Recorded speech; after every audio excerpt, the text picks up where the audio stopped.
Other switchheads, Kanan here, and I think it's time to get our farming on in my Bit Orchard Animal Valley review. And yes, you've guessed it, it's a throwback to the Game Boy days with a farming spin to it. And before we take a bite out of a big apple, feel free to subscribe to the channel for weekly reviews and sales videos. And don't forget to like this video, as it really does help small channels like mine grow.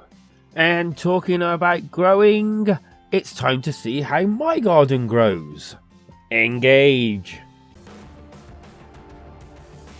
I think it's safe to say that most of us that remember the Game Boy actually really remember it with fond memories.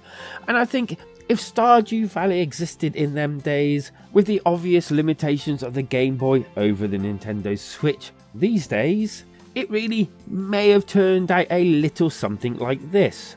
Although this is definitely a little more high-tech than the Game Boy would have been able to do. Okay, so there is a story that actually goes with this one, and you may kind of recognise little snippets from it. You decide to buy a farm and move to the country to live a better life. Now stop me if you've heard this one. Catching the next bus, you head over to your brand new orchard, and that's where we come into it. And so apples. And if you have a tree, it's an apple tree. And if you have enough apple trees, well, you get an apple orchard. But you better darn well get used to these apples, as you're going to be seeing a lot of them. And with that, this is how your garden grows. Okay, so I'm in a little bit of a smaller box today. So what? And so this is how you actually buy your seeds. So that's 2, just as a quick tutorial on how this is done. Coming out of this, down here. Hello.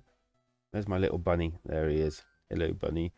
So your goods get delivered right next to your thing, and then if you look, you can actually see that I've got 2 apples now. So then let's go over here, shall we? Because I've opened this up. So just as a quick, there. So you have to plant them a certain distance away from each other, and then let's water them bad boys. And then you sleep. Hello. And then you sleep, and then after days and days, you eventually, hey, look, big little apples, and yeah, this is all good, and this is how you actually grow things in the game. Isn't it jolly?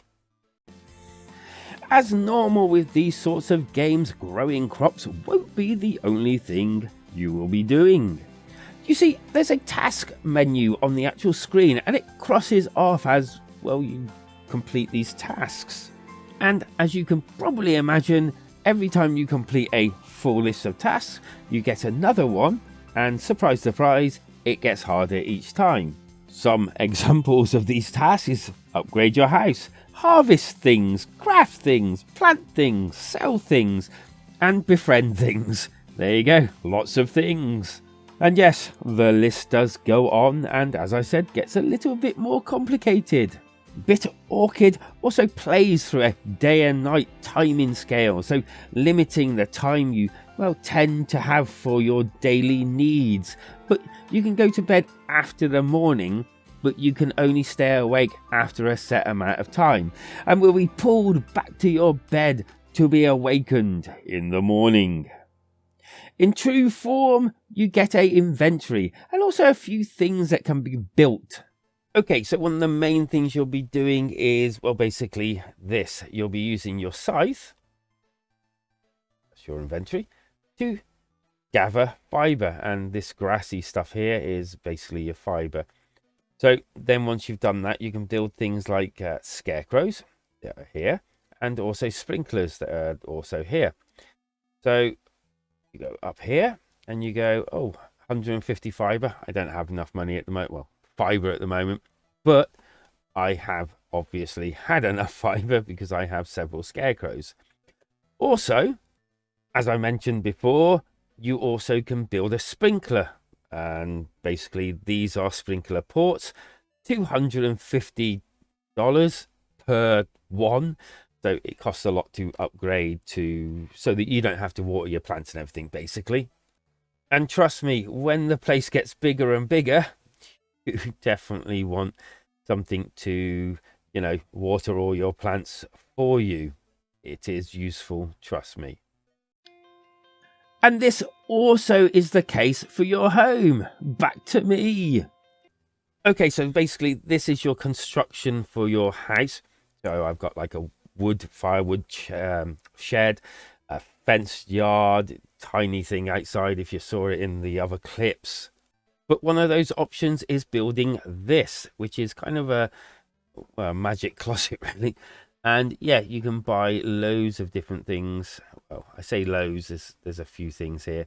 So you buy a fancy lamp for 300, and was that 900? So let's get a simple lamp. Yep, that worked. And then you come out of here. But oh, there it is. So as long as you've got your actual pointer on your hand, then you can pick it up and drag it over here, because it seems to be everywhere. I keep putting all my stuff. My rabbit's going to get in the way. Come on. There we go. Oh, doesn't that look already homely? Okay, so as well as this, you do get to befriend some other characters, like your cute little bunny rabbit. You probably saw them in some of the video footage there, and I won't spoil the surprise of who else you may meet. Haha!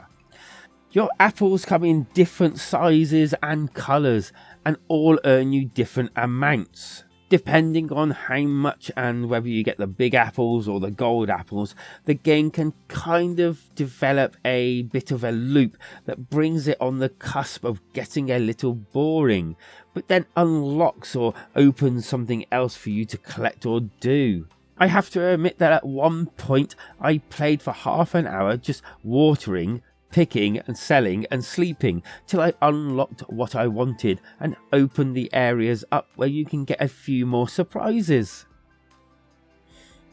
Okay, so when you actually start the game, this is basically all you get.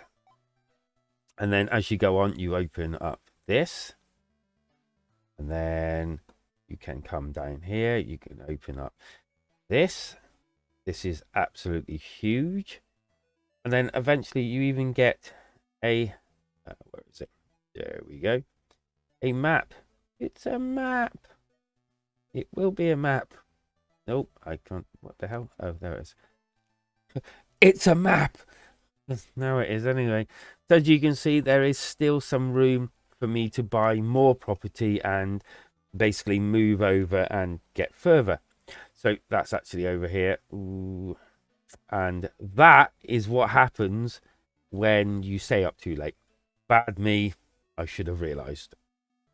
And if you notice, if you were paying attention, I've just scanned straight through it, is the fact that it was getting darker. So this is the other bit that you can open up. So this takes 300 fibre. So collecting these for a very long while. And then you can open up that extra area. So there is progression in the game. I definitely like the style and simplicity of the game, and it feels true to what I think they were actually going for here, but still holds on to a kind of modern feel with the amount you can do here. I feel it's more akin to almost like a really big Tamagotchi game with obviously more to do. The audio is pretty darn solid, sticking to its roots, and well, the music is done really well, and there is a cool method of having the boombox in your home. The good! Nice retro Game Boy feel to it. It does open up with more gameplay and activities the further in you go. Nice music. Simply simple gameplay that I think anyone can get into. Plenty to do if you're willing to put the time in. You can change your costume, which is cool. Pet rabbit, also cool. So some nice home improvement opportunities. The bad, grinding parts. And I could go through whole sections of grinding before I can get to the next bit, as you saw with the, fibre bits. Makes you work for your progress. Can feel like you're stuck in a loop at times. A little simple for some. I felt like there was, some wasted potential here. They could have done a little bit more, I believe. I would definitely say there is enough gameplay here if you're willing to work for it, for the money that they're asking for. The game's more of a kind of stress-free and stays true to what I would imagine or a Game Boy version of a farming sim would have been like. I'll bet a few surprises and some neat ideas here and there. But also on the flip side of that, it can be repetitive and grindy at times, especially at that start and a little bit at the end as well. A little rinse and repeat-ish, but if you're fine with that, I can see some people getting really into this and loads of enjoyment out of this. For me though, I think I'm going to go for a 3 out of 5, and that's a respectable score for the price they're asking, and I still have a huge amount to do decking out my home. Okay, so I can see my alternative, and I think it's going to be an obvious one. And before we get to that, it would be great if you could subscribe to the channel for weekly reviews and sales videos, and liking the video goes a long way to helping small channels like mine grow.